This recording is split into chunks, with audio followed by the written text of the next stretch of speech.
성경은 로마서 11장 1절부터 24절까지 보겠습니다. 신약성경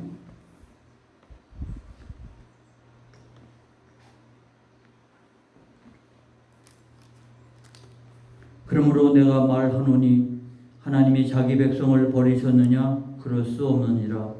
나도 이스라엘인이요 아브라함의 씨에서 난 자요 베냐민 지파라. 하나님이 그 미리 아신 자기 백성을 버리지 아니하셨나니 너희가 성경이 엘리야를 가리켜 말한 것을 알지 못하느냐? 그가 이스라엘을 하나님께 고발하되 주여 그들이 주의 선지자들을 죽였으며 주의 제단들을 헐어버렸고 나만 남았는데 내 목숨도 찼나이다 하니 그에게 하신 대답이 무엇이냐? 내가 나를 위하여 바알에게 무릎을 꿇지 아니한 사람 7,000명을 남겨두었다 하셨으니 그런즉 이와 같이 지금도 은혜로 택하심을 따라 남은 자가 있느니라. 만일 은혜로 된 것이면 행위로 말미암지 않음이니 그렇지 않으면 은혜가 은혜되지 못하느니라. 그런즉 어떠하냐? 이스라엘이 구하는 그것을 얻지 못하고 오직 택하심을 입은 자가 얻었고 그 남은 자들은 우둔하여 졌느니라. 기록된 바 하나님이 오늘까지 그들에게 혼미한 심령과 보지 못할 눈과 듣지 못할 귀를 주셨다 함과 같으니라. 또 다윗이 이르되 그들의 밥상이 올무와 덫과 거치는 것과 보응이 되게 하시옵고 그들의 눈은 흐려보지 못하고 그들의 등은 항상 굽게 하옵소서 하였느니라. 그러므로 내가 말하노니 그들이 넘어지기까지 실족하였느냐? 그럴 수 없느니라. 그들이 넘어짐으로 구원이 이방인에게 이르러 이스라엘로 시기나게 함이니라. 그들의 넘어짐이 세상의 풍성함이 되며 그들의 실패가 이방인의 풍성함이 되거든 하물며 그들의 충만함 이리요. 내가 이방인인 너희에게 말하노라. 내가 이방인의 사도인 만큼 내 직분을 영광스럽게 여기노니 이는 혹 내 권력을 아무쪼록 시기하게 하여 그들 중에서 얼마를 구원하려 함이라. 그들을 버리는 것이 세상의 화목이 되거든 그 받아들이는 것이 죽은 자 가운데서 살아나는 것이 아니면 무엇이리요. 제사하는 처음 익은 곡식가루가 거룩한즉 떡덩이도 그러하고 뿌리가 거룩한즉 가지도 그러하니라. 또한 가지 얼마가 꺾이었는데 돌 감람나무인 내가 그들 중에 적부침이 되어 참 감람나무 뿌리에 진액을 함께 받은 자가 되었은즉 그 가지들을 향하여 자랑하지 말라. 자랑할지라도 내가 뿌리를 보존하는 것이 아니요 뿌리가 너를 보존하는 것이니라. 그러면 내 말이 가지들이 꺾인 것은 나로 적부침을 받게 하려 함이라 하리니 옳도다. 그들은 믿지 아니함으로 꺾이고 너는 믿음으로 섰느니라. 높은 마음을 품지 말고 도리어 두려워하라.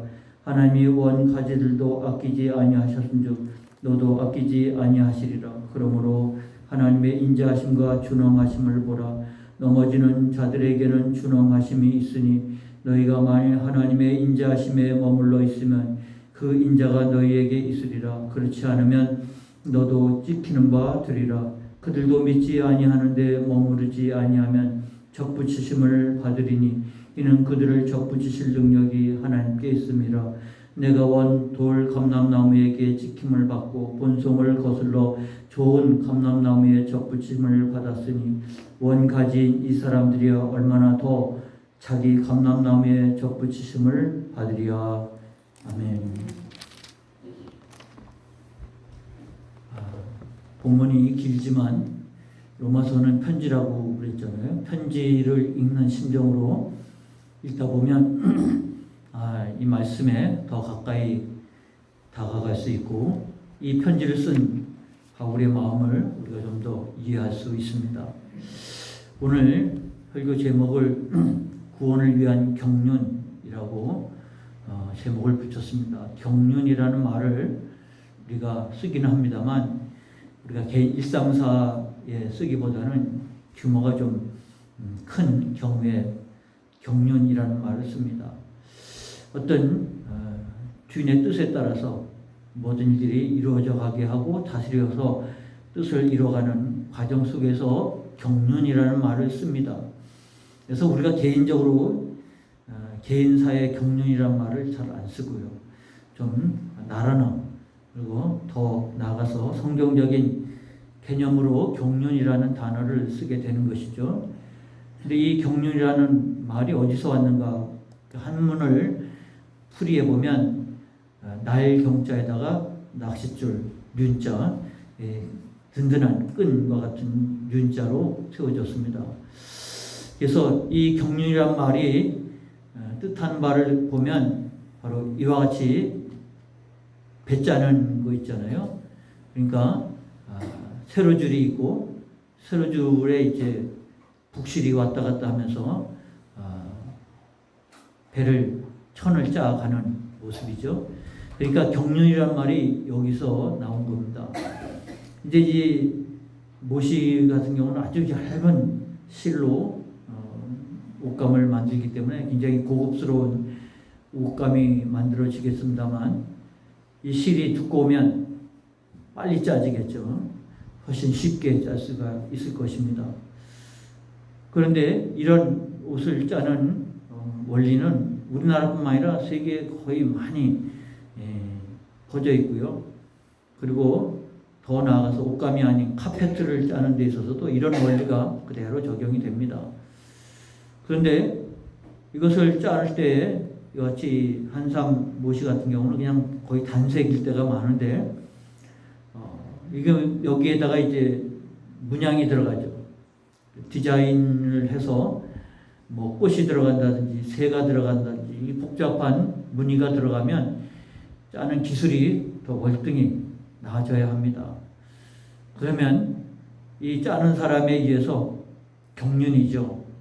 거기에 빨간 실이 들어가고 파란 실이 들어가고 노란 실이 들어가고 하는 것은 짜는 사람이 전체 그림을 생각해서 집어넣고 빼고 하면서 짜가게 되는 겁니다. 그러면서 보면 굉장한 기술이 필요하겠죠. 그리고 굉장한 안목이 필요합니다. 근데 다 완성하고 보니까 이게 선이 잘 안 맞아서 삐뚤빼뚤 한다든지 세밀하지 못하면 가치가 확 떨어지는 겁니다. 가치가 고가일수록 여기는 아주 정밀하게 세밀하게 아주 그림자까지 윤곽까지 다 표현되어 있는 것을 보면 어떻게 이렇게 짰을까 싶은 생각이 들 만큼 경륜이라는 말이 여기서 왔다는 사실을 생각해 보면 우리가 하나님의 경륜이라는 말을 쓸 때 마치 배틀에 앉아서 아주 고급 최상의 상품을 찍어내는 자의 마음처럼 다 생각하고 이것을 만들었다고 하는 것을 생각해 보게 됩니다. 원래 우리가 아는 것처럼 이 편지를 받는 사람들은 로마 교인들이고 그들 가운데 유대인이 있는가 하면 유대인이 아닌 이방인도 있고 그 얘기는 구약에 나와 있는 하나님의 이야기를 잘 아는 사람이 있는가 하면 전혀 모르는 사람도 있는데 예수를 영접하는 가운데 모여서 교회를 이루게 되어진 과정 속에 있는 것입니다. 그 모습이 마치 경륜과 같아요. 아주 배를 짜는 모습과 같이 되어졌다고 이해를 한 것입니다. 그런데 그들 가운데서 하나님은 우리가 아는 것처럼 선민 택하셔서 하나님의 백성으로 택하셔서 너희는 내 백성이라 나는 너희의 하나님이라 이 선민의 하나님께서 부르심으로 말미암아 이루어지지 않았습니까? 그리고 그들과 언약을 맺습니다. 그래서 말씀을 주셨는데 말씀은 우리가 아는 것처럼 율법으로 생각이 돼서 하나님이 섬기는데 해야 할 일과 하지 말아야 할 일들 같이 규정을 정해준 것처럼 이해하기가 쉽습니다만 그러나 말씀의 원래의 의미는 언약입니다. 우리가 결혼식을 하면 언약식을 한다고 생각을 합니다. 그래서 요즘은 결혼식을 해서 많은 증인 앞에서 결혼했다고 공언을 하고 그 다음에 법적으로 혼인신고를 해서 법적으로 부부가 되는 과정을 겪습니다만 예전에는 이렇게 결혼식을 할 형편이 안 될 때에는 결혼식도 생략이 되고 또 혼인 예식은 뭐 훗날로 미뤄지더라도 그래도 해야 할 게 있으면 물 한 그릇 떠놓고 해야 하는 것이 바로 언약식입니다. 그는 두 사람의 마음이죠. 내가 너를 사랑해서 너를 아내로 맡고 그는 또 남편을 사랑해서 남편으로 맡고 그래서 법적인 것보다 서로 바로 이 마음이 더 중요한 것 아니겠습니까? 그랬을 때 형편이 되면 결혼식도 성대하게 차릴 수 있겠지만 형편이 안 되면 물 한 걸 떠놓더라도 마음으로 언약을 하는 것들이 중요한 것이죠. 율법은 바로 규정이 아니라 언약입니다. 하나님이 내가 너희를 이렇게 사랑한다. 그래서 하나님께서 우리를 돌보시기 위해서 주신 말씀이고 우리는 그 말씀에 순종함으로 우리도 하나님을 이만큼 사랑합니다. 그래서 율법은 언약이 하나님의 마음이 주고받는 사랑의 모습이 언약입니다. 하나님이 그렇게 언약을 맺은 게 누구겠습니까? 그들이 선민이에요. 특별한 사랑을 받은 것이고 그리고 그들의 이스라엘의 역사 속에서 보면 그들이 순종할 때가 있는가 하면 불순종할 때도 많지 않았습니다. 그렇다고 하나님 그들을 내치지 않았습니다. 선지자를 보내기도 하고 기다리기도 하고 깨우쳐서 돌이키기도 하고 그래서 이스라엘의 역사를 보면 하나님의 마음, 하나님의 사랑, 긍휼을 우리가 읽을 수가 있게 되는 것입니다만 그러나 이와 같은 과정 속에서 선지자들이 탄식하는 것들을 우리가 지난주에 말씀에서 보지 않았습니까?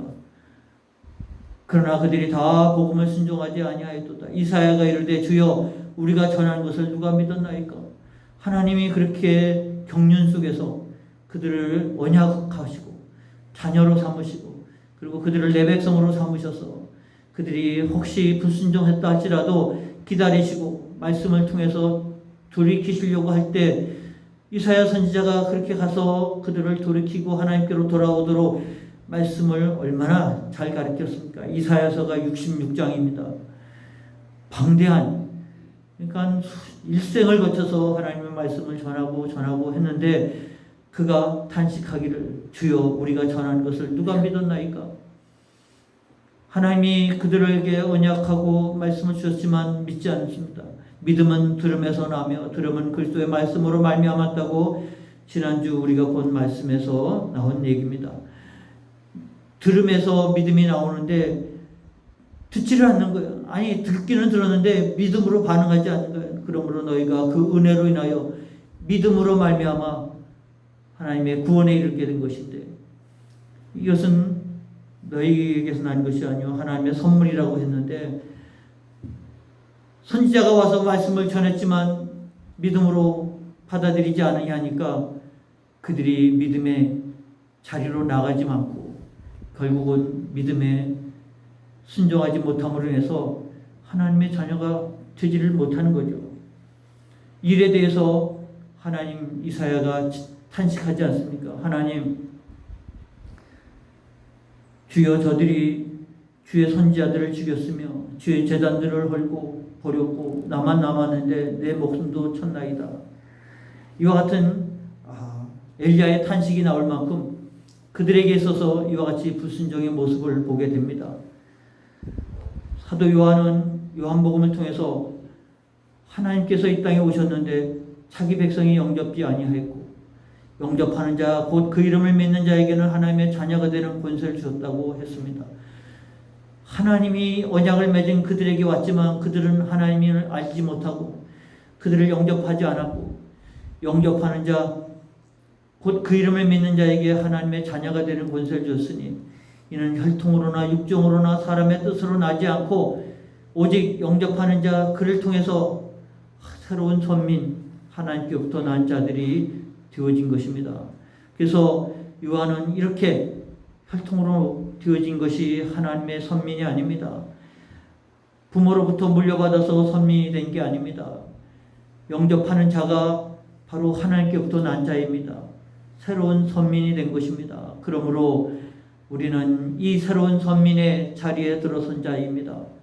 그러면 구약 성경에 나온 그 혈통으로 나고 육정으로 난 저들은 어떻게 된 겁니까? 그러므로 내가 말하노니 하나님이 자기 백성을 버리셨느냐? 오늘 본문의 시작입니다.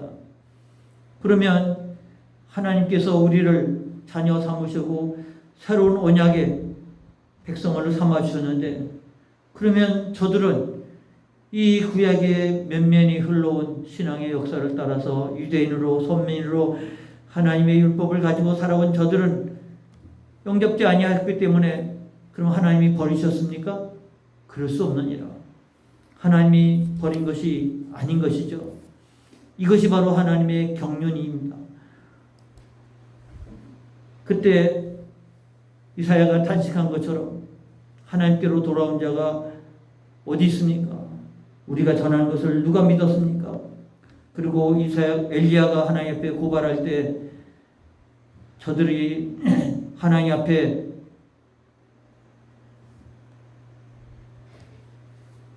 바알을 섬기면서 주의 선지자들을 죽였으며 주의 제단들을 헐어버렸고 나만 남았는데 내 목숨도 쳤나이다. 그럴 때 하나님께서 엘리야에게 하신 대답이 뭡니까? 내가 나를 위하여 바알에게 무릎을 꿇지 아니한 사람 7,000명을 남겨두었다 그랬습니다. 혼자가 아니고 하나님께서 남겨두신 자가 있습니다. 다 바알을 섬기는 것 같았지만 끝까지 남아서 하나님을 예배하는 경건한 무리가 있었는데 남은 자라고 말합니다. 그런데 오늘 읽은 5절의 말씀 보니까 그런즉 이와 같이 지금도 은혜로 택하심을 따라 남은 자가 있느니라. 그랬으니 다 이스라엘 백성들을 버린 게 아니에요. 다 유대인들을 버린 게 아니에요. 내가 말하노니 하나님이 자기 백성을 버리셨느냐? 아니죠. 지금도 남은 자가 있습니다. 그들이 듣지 아니하고 불순종함으로 버림받은 자가 될 수 있을지라도 그래서 지금도 남은 자가 있어서 하나님 앞에 나오는 자가 되어진 것입니다. 그러면 그런즉 어떠하냐? 이스라엘이 구하는 것을 얻지 못하고 오직 택하심을 입은 자가 얻었고, 그러니까 경건한 무리가 남아있는데 그런 그 남아있는 자 말고 나머지는 또 다른 남은 자예요. 그러니까 우상 숭배하고 불순종하는 자수 가운데서 경건한 무리가 남은 자가 있습니다. 근데 이 남은 자를 뺀 나머지가 또 다른 남은 자가 되는 것이죠. 그들은 우둔하여졌다. 우둔하여졌다는 구체적인 이야기가 뭐냐면 8절에 나옵니다. 하나님이 오늘까지 그들에게 혼미한 심령과 보지 못할 눈과 듣지 못할 귀를 주셨다. 그래서 믿음은 들음에서 나는 것인데, 그래서 마음으로 믿고 의에 이르고 입으로 신하여 구원에 이르는 것인데 듣지 못하는 거예요. 말해줬는데도 불구하고 듣지 못한 이유가 혼미한 심령, 분별을 못하는 겁니다. 이게 하나님의 말씀인지 아닌지를 분별을 못하는 거예요. 하나님의 뜻인지 아닌지 분별을 못하는 거예요. 살아있는 하나님의 말씀과 그들의 조상으로부터 내려온 전통과 구분을 할 줄 모르는 거예요. 그러므로 믿음은 들음에서 나오는데 말씀을 전해줬는데도 불구하고 깨닫지 못하는 자들이에요. 그러므로 그들은 혼미해서 우둔한 자가 되어서 복음으로 주 앞에 서는 새로운 선민이 되지 못했다고 하는 사실을 말씀해 주고 있습니다. 그렇다고 하면 하나님이 그래서 자기 백성을 버렸느냐? 이스라엘이 실족해서 회복이 불가능할 정도로 완전히 망가졌느냐? 아니죠. 아닙니다. 오늘 바울은 로마에 편지를 보내면서 자기도 유대인인데 하나님의 경륜 속에서 왜 우리가 이렇게 됐느냐? 이와 같은 과정 속에서 하나님은 하나님의 경륜이 있다고 말합니다. 이방인들이 실족하고 유대인들이 실족하고 이방인들이 이제 복음이 전해져서 믿기 시작을 합니다. 가만히 보니까 우리만 하나님 그랬는데 저 사람들도 하나님 그러고 있어요. 우리가 하나님을 예배하고 회당에 모여서 하나님 예배하고 성경을 읽는데 저 사람들도 하나님 하면서 예배하면서 성경을 읽어요. 근데 그 이방인들의 무리는 점점 커져가고 하나님의 구원의 역사가 거기는 놀랍게 임하고 나타나는데 이스라엘 사람들이 아니 우리만의 하나님, 나만이 불러야 할 이름을 저 사람들도 부르고 있어요. 내가 하나님 사랑합니다 그래야 되는데 저 사람들이 더 사랑합니다. 이와 같은 과정 속에서 이스라엘로 시기나게 하셨다. 누가복음 15장에 보면 탕자의 이야기가 나옵니다. 아버지에게 두 아들이 있었고 둘째는 아버지에게 자기 재산을 미리 달라고 그래가지고 그거 가지고 먼 나라로 가서 다 허비하고 낭비하지 않습니까? 한순간에 다 쓰고 그 다음에는 다 빈털터리가 되어서 먹고 살기 위해서 돼지 치우는, 유대인들은 돼지 고기를 안 먹거든요. 그러니까 돼지도 치지 않습니다.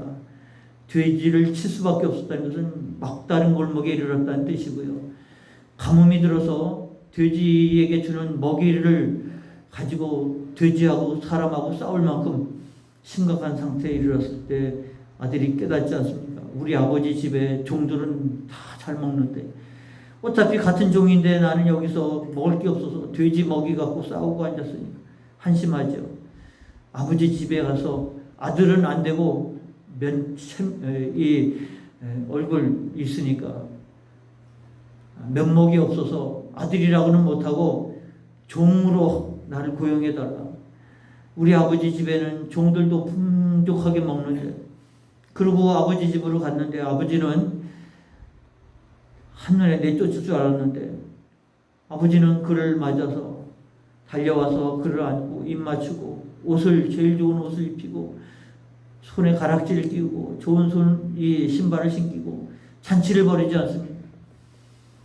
그럼 아버지가 정말 죽었던 아들을 살아왔다고 그러고 있어요. 그러면 거기에 있어서는 아버지의 풍성한 사랑을 우리가 느낄 수 있습니다. 근데 문제는 그거를 바라본 큰아들이 잔치자리에 참여할 수가 없었어요. 화가 나갖고 밖으로 나가버립니다. 아버지가 쫓아와서 왜 그러냐?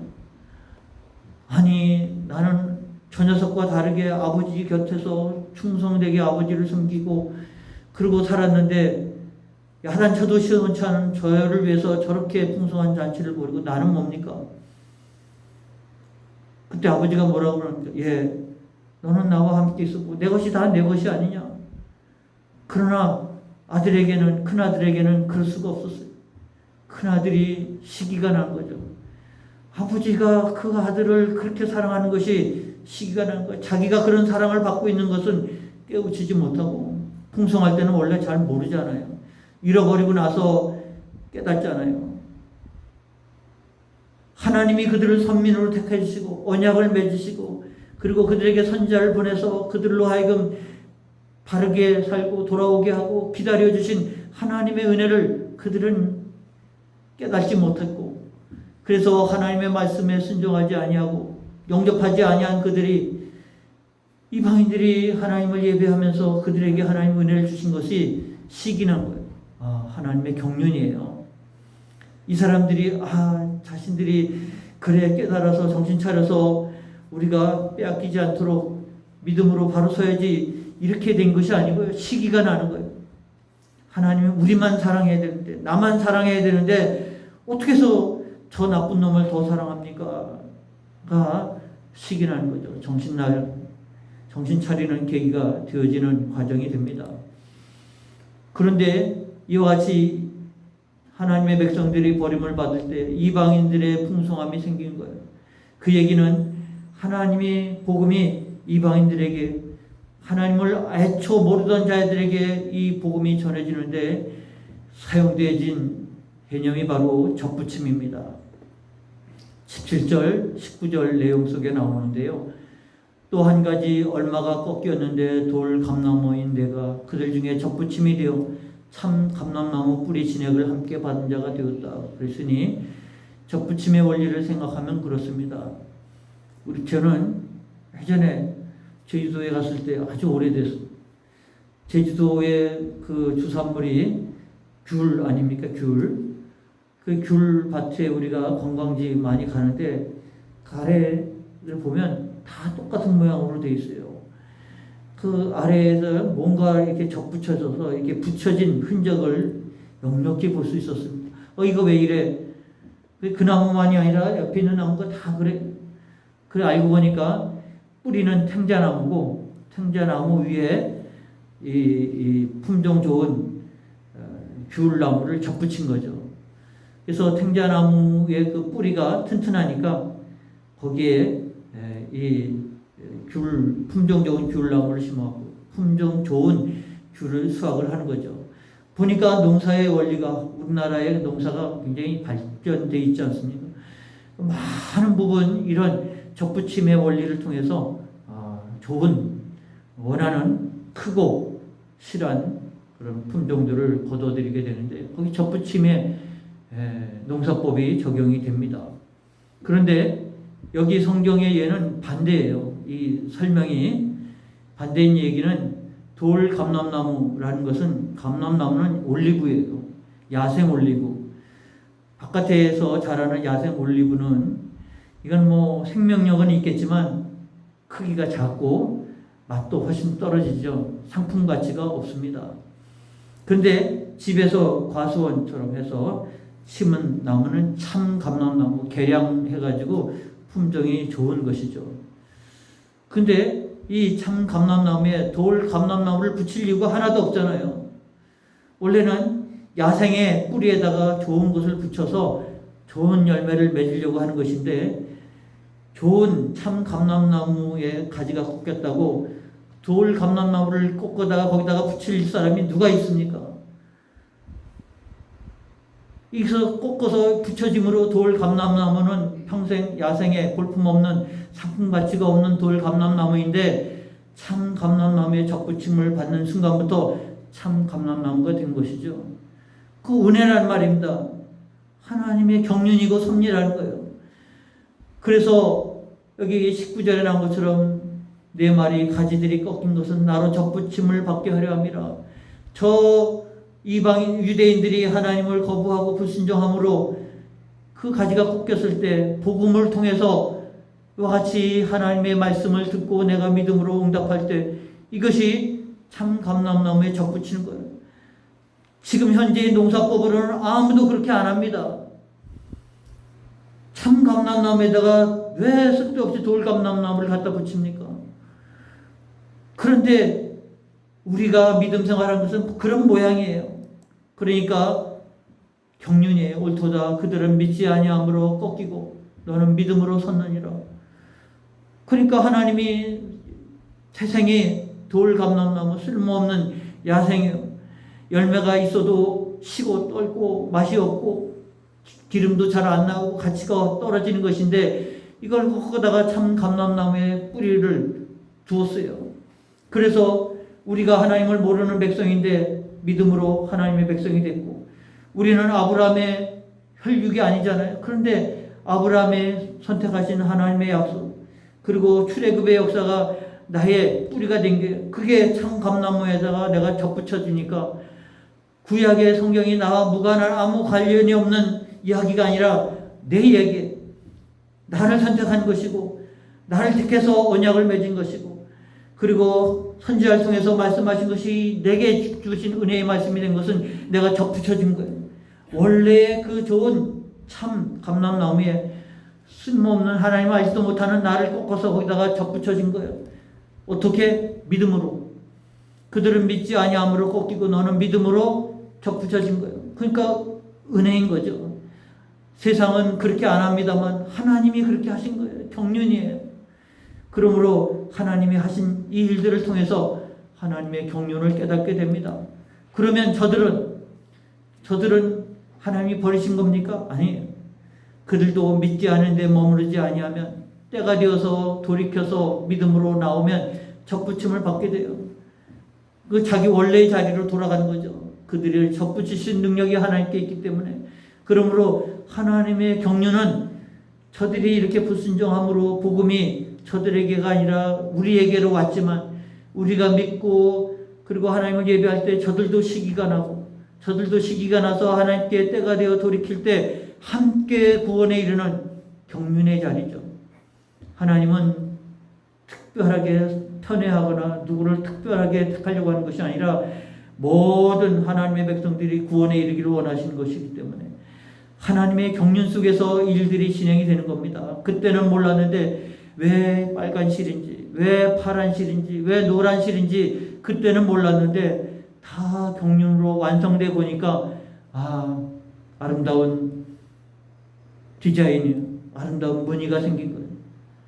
하나님의 경륜 속에서 일들이 진행되고 완성이 되어 가는 것입니다. 그러므로 우리가 하나님을 몰랐던 백성이지만 하나님은 우리를 참 감람나무에 접붙이셔서 우리로 하여금 이 진액을 받아들일 수 있도록 이 은혜를 받아들일 수 있도록 이 하나님의 백성이었다고 하는 사실을 일깨우도록 만들어 주셨다고 하는 사실을 알게 되는 것입니다. 오늘 여러분들이 하나님의 경륜 가운데 있는 겁니다. 때로는 이해할 수 없어도, 때로는 반대로 가는 것 같아도, 때로는 내가 불평하고 원망할지 모르지만 하나님의 경륜 속에서 이 모든 일들이 완성되어 가는 것입니다. 그래서 하나님 앞에 언약의 백성으로 나의 하나님, 그리고 하나님은 내가 너를 사랑하노라.